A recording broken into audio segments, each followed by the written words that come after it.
Hey, I'm using a new phone to film myself right now. What's up, it's Gojo Detective here, investigating your favorite. Am I in focus? Like, what's going on? What's going on? Investigating your favorite albums, and today I'm going to be doing an album review on the new Sexyy Red album, Hood Hottest Princess.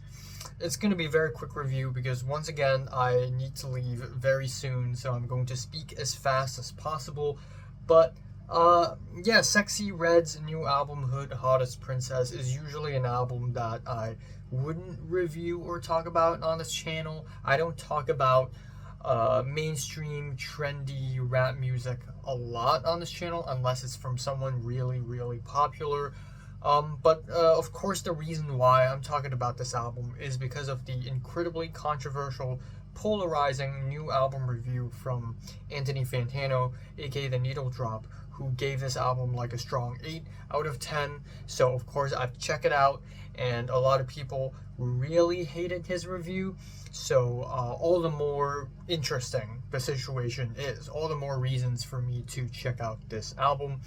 And yeah, it is indeed a really fun album. It's really unapologetic and crazy and wacky and over the top, and it's funny as hell. And I also really like that this album brings back the dirty, wacky trap rap style instead of how clean and sterile a lot of modern trap rap music is.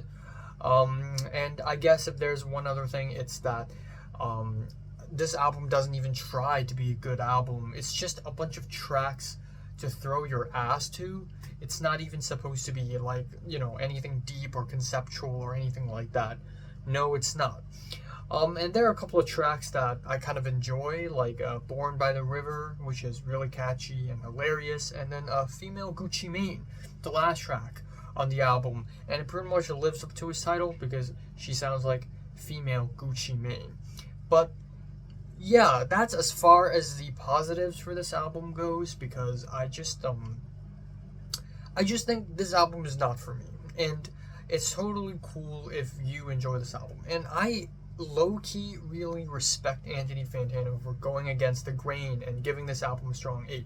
Even though it feels like almost like a social experiment, it doesn't even feel like he's genuinely giving this album an 8. Or maybe he is really genuinely feeling this way, and he's very outward about it. He's arguing with people on Twitter, AKX, I guess, about it.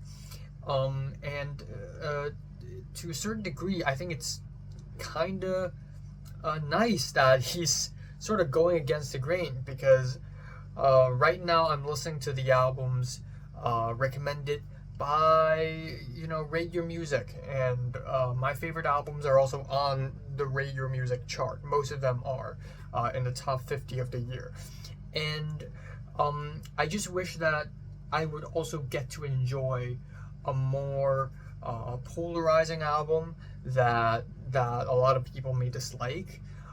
But here we have Fantano doing it in 2023, so I think that in and of itself is a little bit respectable. But truly, I have to admit, Hood Hottest Princess does not really do it for me. I think the biggest reason behind it is just Sexyy Red's voice is so raspy, and it's always at the same level of hype for 22 tracks straight, for 1 hour straight in the deluxe version. It just gets more and more boring. And then we have the lyrics, and one of the reviews on Rate Your Music summarize it pretty well.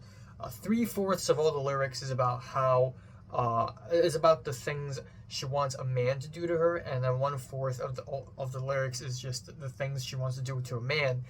And yeah, it's just here and there, and I don't mind overtly sexual lyrics, but it's just more of the same for 22 tracks.